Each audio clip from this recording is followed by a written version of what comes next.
आशाताई आणि यशवंतरावांच्या लग्नाला 2 वर्ष झाली होती आणि त्यांचा सुखाचा संसार सुरू होता. आशाताई मनाने अतिशय प्रेमळ आणि सगळ्यांना हेवा वाटाव्या अशाच होत्या. आशाताईंना खूप हेवा वाटायचा की त्यांचं यशवंतरावांशी लग्न झाले आहे, कारण यशवंतरावांचे आशाताईंवर खूप प्रेम होते. यशवंतराव आशाताईंना स्वतःच्या जीवापेक्षाही जास्त जपायचे. लग्नाच्या 2 वर्षानंतर आशाताई आणि यशवंतराव यांना एक गोंडस बाळ झालं. सर्व काही खूप आनंदात आणि सुखात चाललं होतं. पण कोणास ठाऊक काय माहीत कोणाची नजर लागली. एक दिवस अचानक गाडी चालवत असताना यशवंतरावांचा ॲक्सिडेंट झाला आणि त्या ॲक्सिडेंटमध्ये त्यांचा मृत्यू झाला. खरंच त्यांच्या सुखी संसाराला नजरच लागली. आशाताईंचं तर पूर्ण जगच उद्ध्वस्त झालं. आशाताईंना आता समोर काहीही दिसत नव्हतं. फक्त आपल्या बाळासाठी त्या जगत होत्या. परंतु म्हणतात ना, नवरा गेल्यावर या जगात कोणीही आपलं नसतं, तसंच झालं. एक दिवस आशाताईंच्या सासरच्या लोकांनी नवऱ्याच्या मृत्यूनंतर त्यांना 2 वर्षाच्या मुलासकट घराच्या बाहेर हाकलून दिलं आणि मग त्यानंतर आशाताई त्या लहानशा अजयला घेऊन लोकांच्या घरात काम करू लागली. तिने स्वतः उपाशी राहून पोटाला चिमटा काढून तिच्या मुलाला शिकवलं आणि आता तो एक सरकारी अधिकारी झाला आहे. परंतु आशाताईंची हालत मात्र पूर्वी जशी होती तशीच आताही आहे. अजय त्याच्याच कार्यालयात असणारी एक मुलगी पसंत पडली आणि मग दोघांचं नातं जुळलं. लग्नाचा दिवस होता. आशाताई अजयसोबत स्टेजवर उभी होते. तेव्हा त्यांच्या होणाऱ्या सुनेने अजयला सांगितलं की तुझ्या आईला स्टेजवरून खाली उतरव. तुझ्या आईमुळे माझी इज्जत जात आहे. हे ऐकून आशाताईंचा अगदी जीवच निघून गेला होता. तेव्हा अजय आईचा हात पकडून बोलू लागला, इथे जमलेल्या पाहुण्यांपैकी कोणाला जर कामासाठी मोलकरीण हवी असेल तर त्यांनी मला पैसे देऊन माझ्या आईला घेऊन जावे. हे ऐकून आशाताईंच्या डोळ्यातून अश्रू वाहू लागले. तिचं लक्ष वर आकाशाकडे गेले. तेव्हा आकाशात काळे ढग दाटून आले होते. जणू काय आता जोरदार पाऊस पडणार आहे.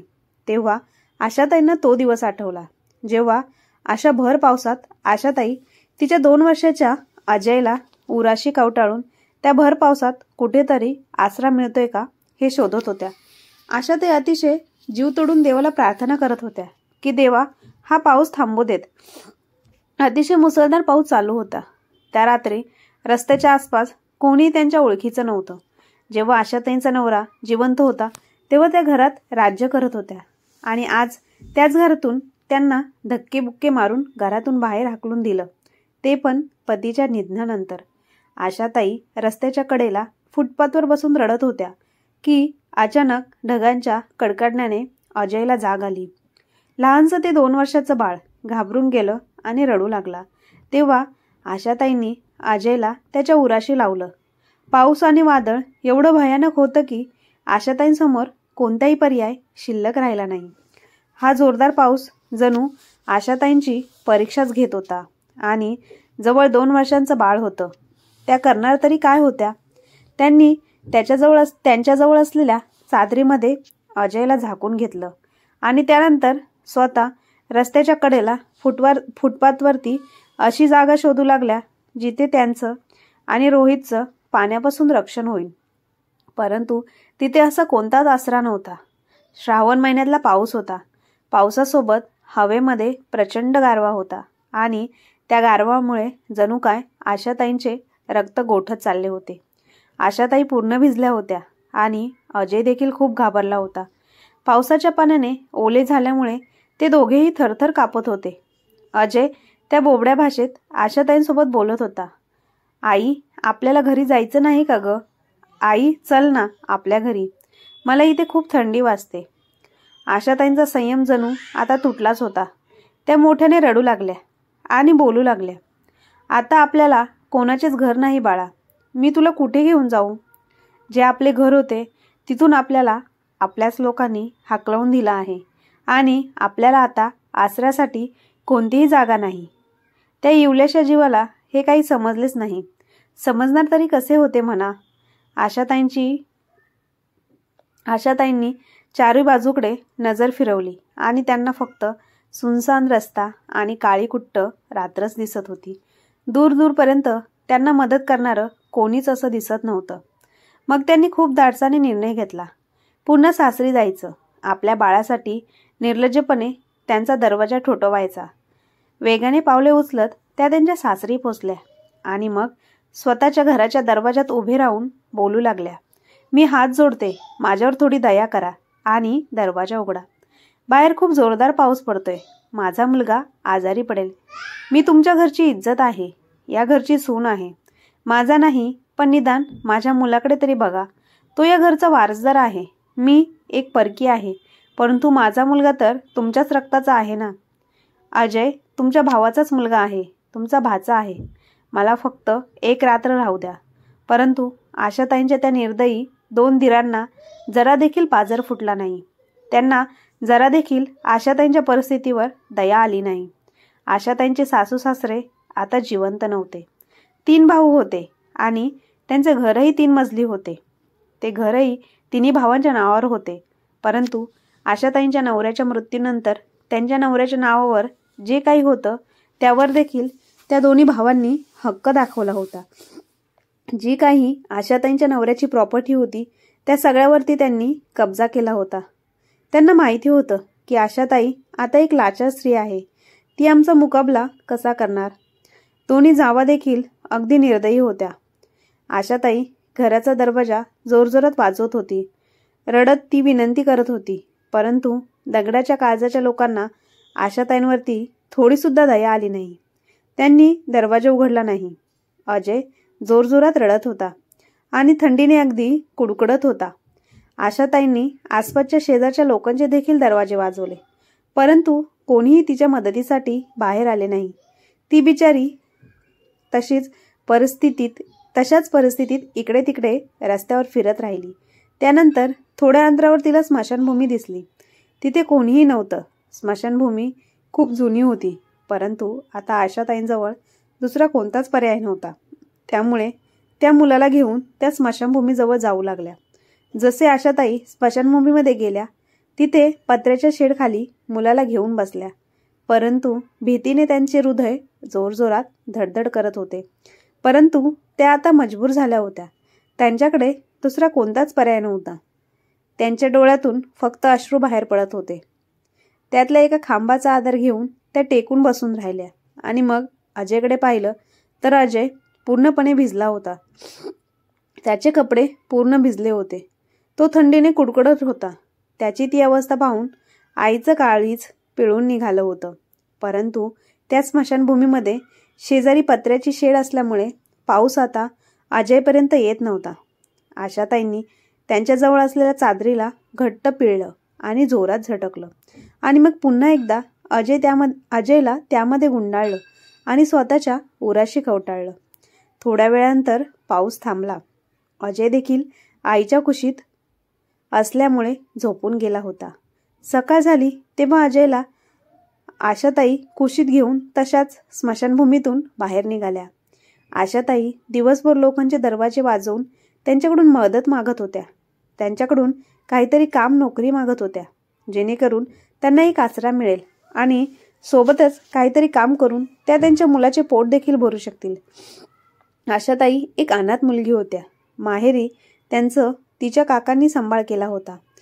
त्या 10 वर्षाची होत्या तेव्हाच त्यांचे आईवडील एका अपघातामध्ये मरण पावले. आईवडील गेल्यानंतर आशाताईंना तिच्या काकांनी त्यांच्या घरी ठेवलं. परंतु त्यांच्या काकूचं वागणं आशाताईसोबत अजिबात चांगलं नव्हतं. तिला ना शिक्षण दिलं होतं ना कुठली कला शिकवली होती. त्यांची काकू आशाताईंना फक्त घरची कामं करायला सांगायची. आशाताई दिसायला खूप सुंदर आणि नाजूक होत्या, त्यामुळे त्यांचं एका चांगल्या कुटुंबात लग्न झालं. खरं तर काकू आशाताईंचं लग्न तिच्या भावासोबतच करू इच्छित होत्या, ज्याची पहिली बायको मेली होती. परंतु काकांचं मात्र आशाताईंवर खूप जीव होता. त्यामुळे आशाताईंचे लग्न यशवंतरावांसोबत झालं. यशवंतराव खूप चांगला आणि एक तरुण मुलगा होता. तो आशाताईंवरती खूप प्रेम करत होता. तिची खूप काळजी देखील घ्यायचा. घरामध्ये कोणत्याच गोष्टीची कधी कमतरता पडू देत नव्हता.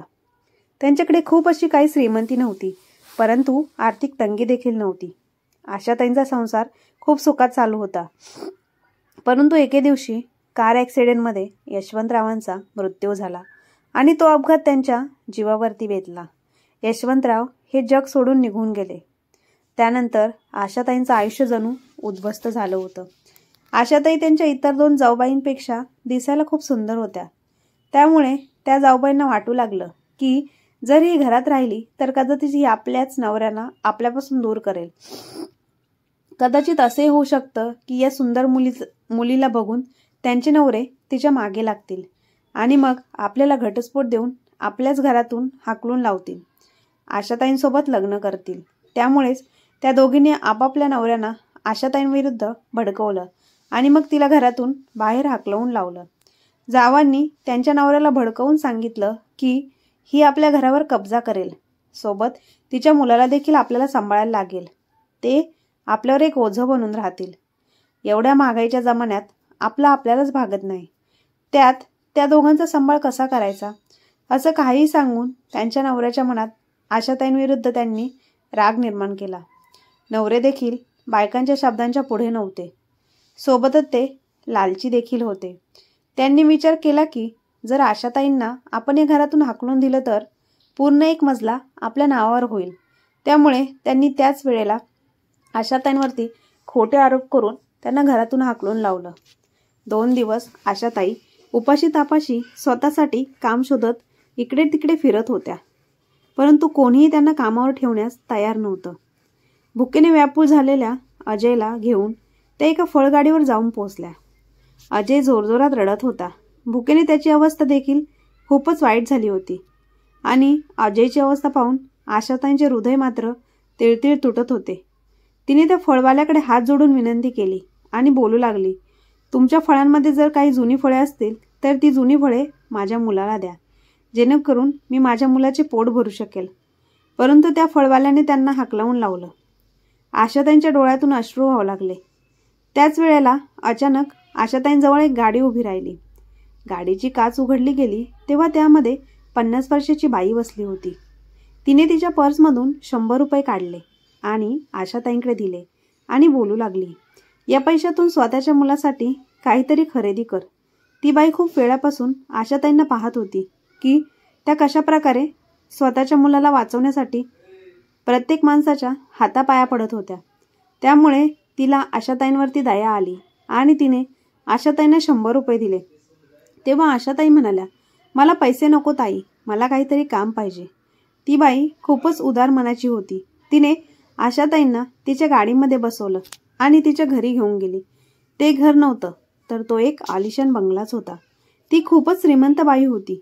तिचं नाव योगिता दीक्षित होतं. परंतु त्यांच्या घरी देखील त्यांच्या सुनांचंच राज्य होतं. त्या स्वतः खूप कोमल मनाच्या आणि प्रेमळ मनाची व्यक्ती होत्या. परंतु त्यांच्या सुना मात्र खूप खट्याळ होत्या. त्यांनी आशाताईंना आपल्या सासूसोबत पाहिले तेव्हा त्या बोलू लागल्या, ए म्हातारे, तुझ्यासोबत कोणाला आणलं आहेस? त्यावर योगिताताई बोलू लागली की मी तिला माझ्या कामासाठी आणलं आहे. कारण की मला इथे कोणीही विचारत नाही, कोणीही माझं काहीच काम करत नाही. त्या सुना काही बोलायच्या आधी योगिताताईची मुलं बोलू लागली की चालेल, त्या बाईला तू तुझ्या कामांसाठी ठेव, जेणेकरून रोज रोजची ही भांडणं तरी थांबतील. योगिताताईंना थोडंसं बरं वाटलं. तर दुसरीकडे आशाताईंच्या डोळ्यातून देखील आनंदाचे अश्रू आले. त्यांनी हात जोडून योगिताताईंचे आभार मानले. तर तिकडे योगिताताईंच्या सुना तोंड वाकडं करून आपापल्या खोलीत निघून गेल्या. योगिताताईंना पुरेपूर कल्पना होती की आशाताई आणि आशाताईंचा मुलगा अजय उपाशी आहे, त्यांना भूक लागली आहे. त्यामुळे योगिताताईंनी लगेच त्यांच्या नोकरांना सांगून आशाताईंसाठी आणि तिच्या बाळासाठी अजयसाठी जेवण आणायला सांगितलं. आशाताई अजयला भरवू लागल्या आणि मग ते जेवण शिल्लक राहिलेले होते ते त्यांनी स्वतः देखील खाल्लं आणि देवाचे खूप खूप आभार मानले. थोडं अन्न पोटात गेल्यामुळे आशाताईंच्या अंगात जरा ताकद आली आणि मग लगेच त्यांनी योगिताताईंच्या सांगण्यावरून काम सुरू केले. त्यांनी सर्वात आधी योगिताताईंची रूम साफ केली आणि मग नंतर त्यांच्यासाठी त्यांच्या पथ्याप्रमाणे जेवण बनवायला सुरुवात केली. आणि हे सगळं काम करत असताना अजय त्यांच्यासोबत होता. तो तर इतका मोठा घर पाहून आणि सोबत आजूबाजूची अनोळखी लोक पाहून थोडा घाबरला होता आणि तो सारखा रडत होता. काल रात्रभर पावसात भिजल्यामुळे त्याला चांगली सर्दी ताप खोकला झाला होता आणि तो आशाताईंच्या खांद्यावर डोकं ठेवूनच होता. जेव्हा आशाताई किचनमध्ये जेवण बनवत होत्या तेव्हा योगिताताईंची एक सुनबाई किचनमध्ये आली आणि तेव्हा तिने आजारी अजयला पाहिले तेव्हा तिला खूप किळसवाणे वाटले आणि ती बोलू लागली, तू तुझ्या घाणेरड्या मुलाला आमच्या किचनमध्ये का आणलं आहेस? तुला माहिती आहे ना हा आजारी आहे. मग याच्यामुळे हे आजारपण पूर्ण घरामध्ये पसरेल. या घरात आमची मुलं देखील राहतात आणि इथे आमच्या खाण्यापिण्याच्या वस्तू सामान आहे आणि माहिती नाही तुझ्या घाणेरड्या हाताने तू कुठे कुठे स्पर्श केला आहेस. चल निघ इथून. माहिती नाही या म्हातारीने रस्त्यावरून कोणाला उचलून आणलं आहे. त्यानंतर त्यांच्या सुनेने नोकराला आवाज दिला आणि आशाताईंना धक्के मारून घराच्या बाहेर काढायला सांगितले.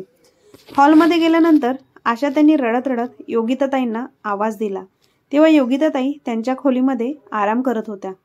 आशाताईंचा आवाज ऐकून योगिताताई खाली आल्या आणि खूप रागाने बोलू लागल्या, कोणाच्या परवानगीने तुम्ही हिला हात लावला आहे? आणि मग यावरून सासू सुनेमध्ये जोरदार भांडण सुरू झाले. तर दुसरीकडे अजय हे भांडण बघून जोरात रडू लागला. परंतु त्या भांडणाचा शेवट असा झाला की आशाताईंना त्या घरात राहण्याची परवानगी मिळाली आणि सोबत योगिताताई यांनी अजयसाठी औषधं मागवली. औषधं अजयला दिले तेव्हा त्याला झोप येऊ लागली. तेव्हा आशाताईंनी त्याला तिथे सोफ्यावर झोपवले. आशाताईंनी योगिताताईंसाठी अजून पोळ्या देखील बनवायच्या होत्या. अजूनपर्यंत आशाताई कुठे राहणार त्याबद्दल काहीच निर्णय झाला नव्हता.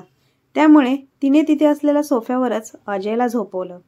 आपला अजय इतका गाढ झोपलेला पाहून त्यांच्या चेहऱ्यावर हसू आलं आणि नंतर अजयचा गोड पापा घेऊन त्याला सोफ्यावर झोपून किचनमध्ये काम करण्यासाठी त्या निघून गेल्या. मग पुन्हा एकदा जोरदार कामाला लागून त्यांनी योगिताताईंसाठी जेवण बनवायला सुरुवात केली. तेवढ्यात योगिताताईंची छोटी सून खोलीच्या बाहेर आली. सोफ्यावर येऊन बसू लागली तेव्हा तिला तिच्या सोफ्यावर अजय झोपलेला दिसला. अजयला तिथे झोपलेला पाहून तिच्या कपाळावर आठ्या पडल्या आणि मग ती जोरजोरात ओरडू लागली, या घाणेरड्या मुलाला इथे कोणी झोपवलं आहे? आत्ताच्या आत्ता मला समजलं पाहिजे.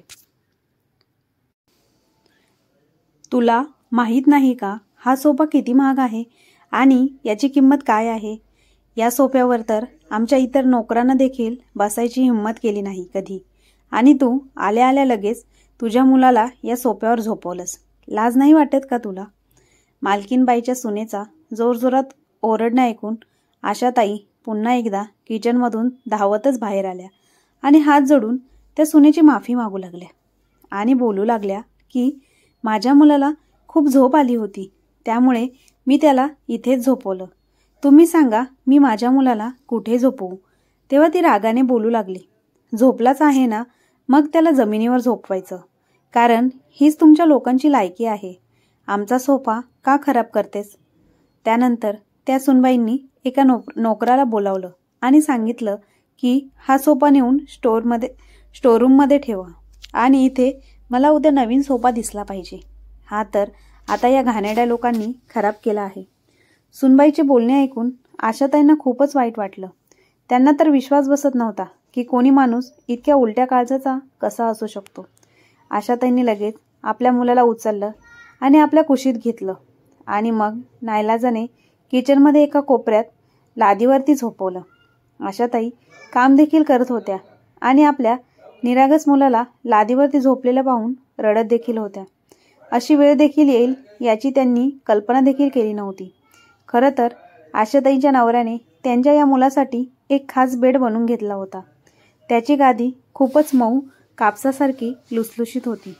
परंतु आज तोच मुलगा असा लादीवर झोपला आहे हे सर्व आठवून आशाताईंना खूप वाईट वाटत होते. हळूहळू आशाताईंना या सगळ्या गोष्टींची सवय होऊ लागली.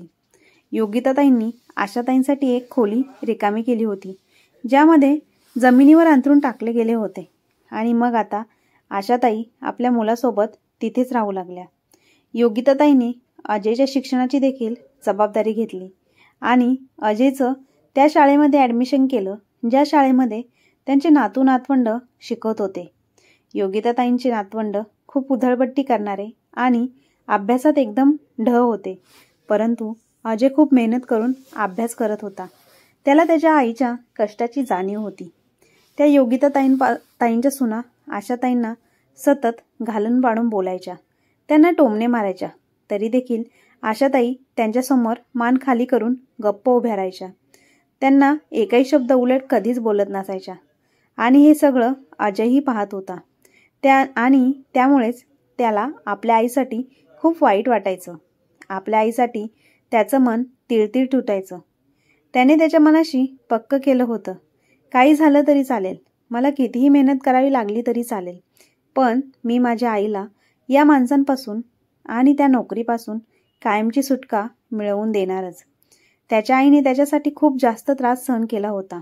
आशाताई या घरामध्ये अजयसाठी सर्व काही सहन करत होत्या. योगिताताईंच्या सुनांचे टोमणे, घालून पाडून बोलणे, सर्व काही त्या निमूटपणे सहन करायच्या, फक्त आणि फक्त अजयसाठी. हळूहळू अजय आता मोठा होत होता.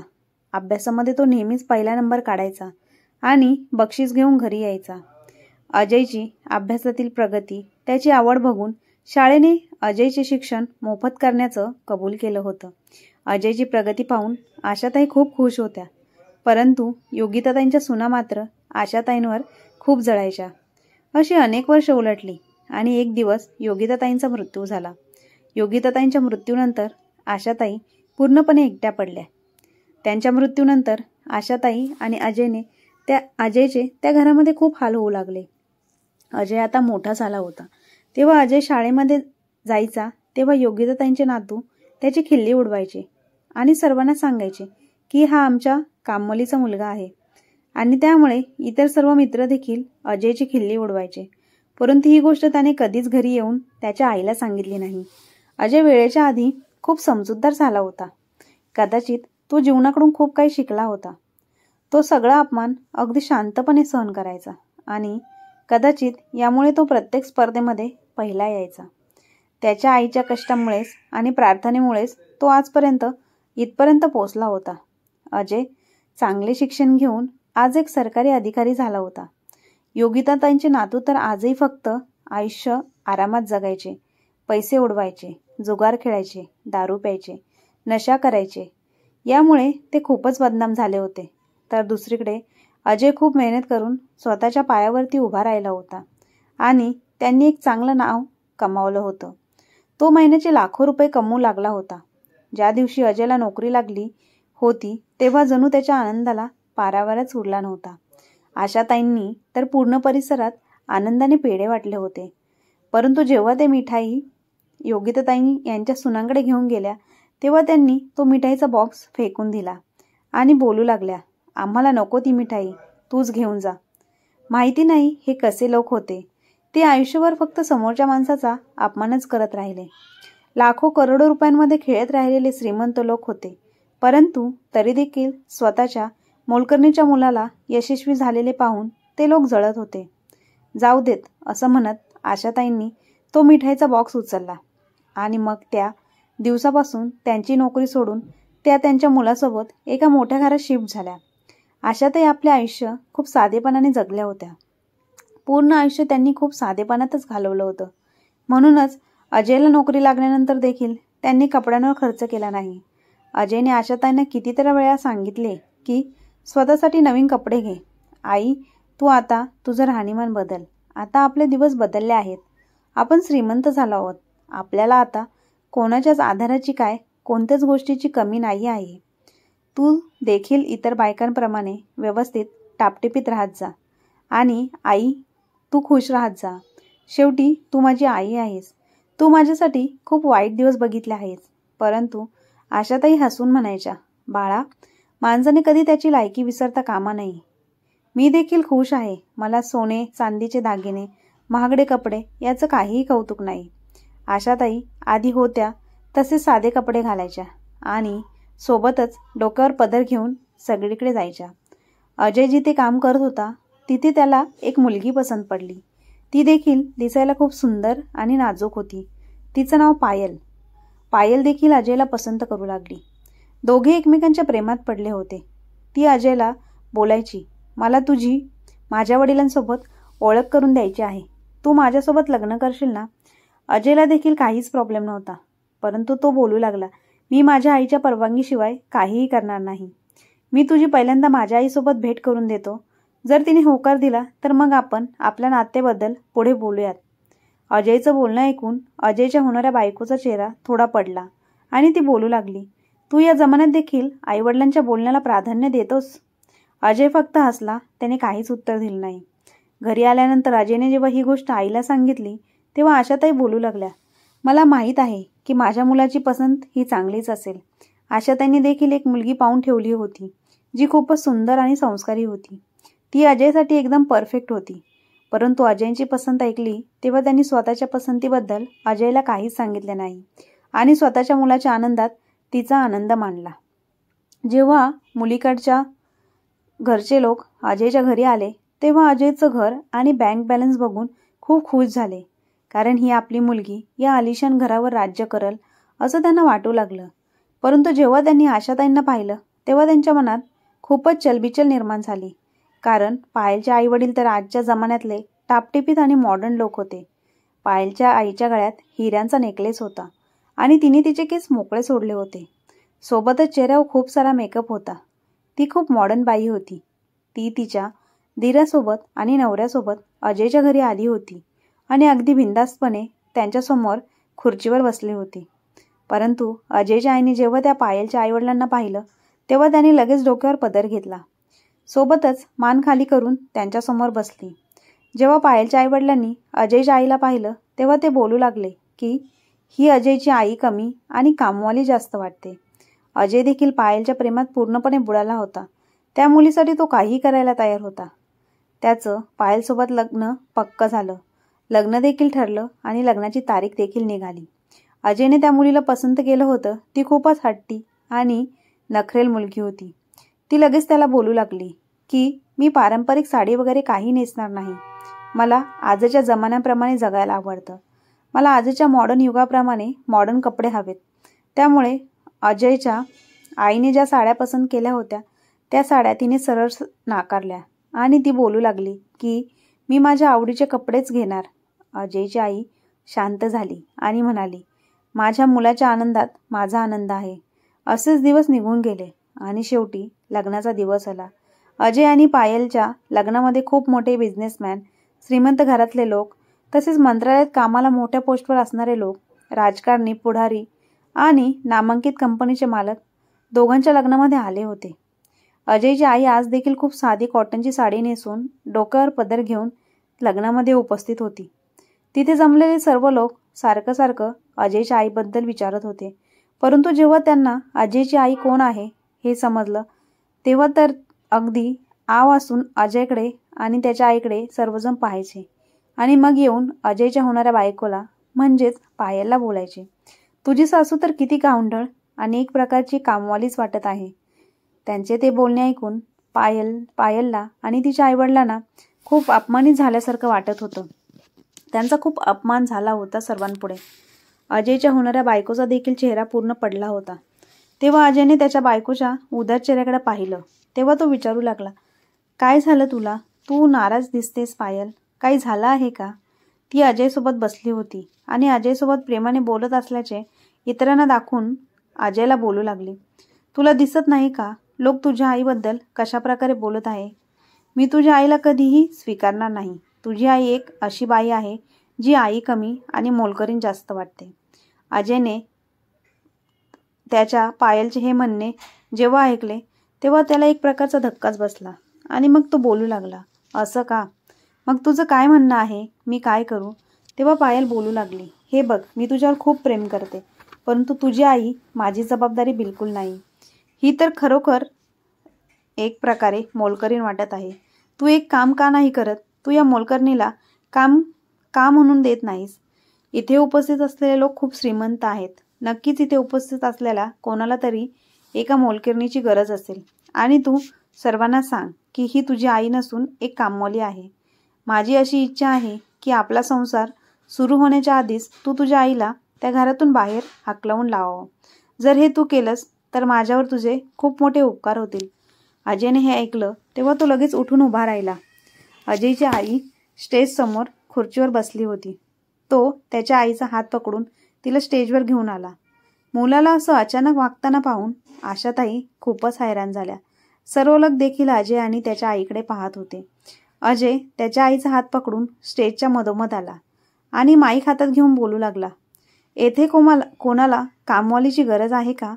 जर कोणाला मोलकरीण कामासाठी हवे असेल तर त्याने मला पैसे देऊन माझ्या बाईला घेऊन जावे. तेव्हा आशाताई जेव्हा अजयच्या तोंडातून हे शब्द ऐकले तेव्हा तिचा जीव फक्त जायचा बाकी राहिला. तिच्या डोळ्यामधून अश्रू वाहू लागले.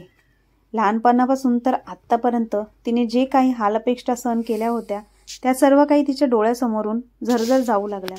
खरंच हा मुलगा तिचाच होता का? अजय, ज्याच्यासाठी तिने तिचं संपूर्ण आयुष्य एका नरकापेक्षा जास्त भोगलं होतं. आणि त्यातील काही लोक बोलू लागले, मी तुला इतके पैसे देईल. तर दुसरा कोणी बोलत होता की मी तुला इतके लाख रुपये देईल. परंतु अजयच्या चेहऱ्यावर अचानक हसू आलं आणि तो बोलू लागला, मी ज्या मुलीसोबत लग्न करणार होतो ती मला बोलली की तू तुझ्या आईला सोडून दे, कारण की ती माझ्या आईसोबत राहू शकत नाही. परंतु खरं तर हे आहे की मी अशा प्रेमावर लाथ मारतो, जे प्रेम मला माझ्या आईबाबांपासून लांब करते. जी मुलगी माझ्यावर प्रेम करते ती मला माझ्या आईला सोडायला सांगते. मी तर माझ्या आईला नाही, या मुलीला सोडतो.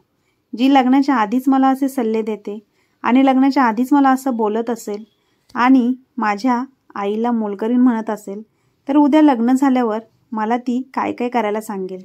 मी माझ्या आईला सोडून देऊ, जिने मला आज इतक्या उंचीवर आणलं आहे. केवळ तिच्यामुळे आज मी शहरातील इतक्या श्रीमंत माणसांसमोर उभा आहे. जर माझ्या आईला वाटलं असतं तर तिने मला अडाणीच ठेवलं असतं. तिने मला शिक्षण दिलं नसतं. तिने मला रस्त्यावर भीक कशी मागायची हे शिकवलं असतं. माझ्याकडून काबड कष्ट करून घेतले असते आणि मग मी या आलिशान हॉलमध्ये कोणाला तरी कोल्ड्रिंक सर्व करत असतो, नाहीतर रस्त्यावर काहीतरी विकत असतो. कदाचित एखाद्या रस्त्याच्या कडेला हातगाडी लावून तिथे काहीतरी विकत बसलो असतो.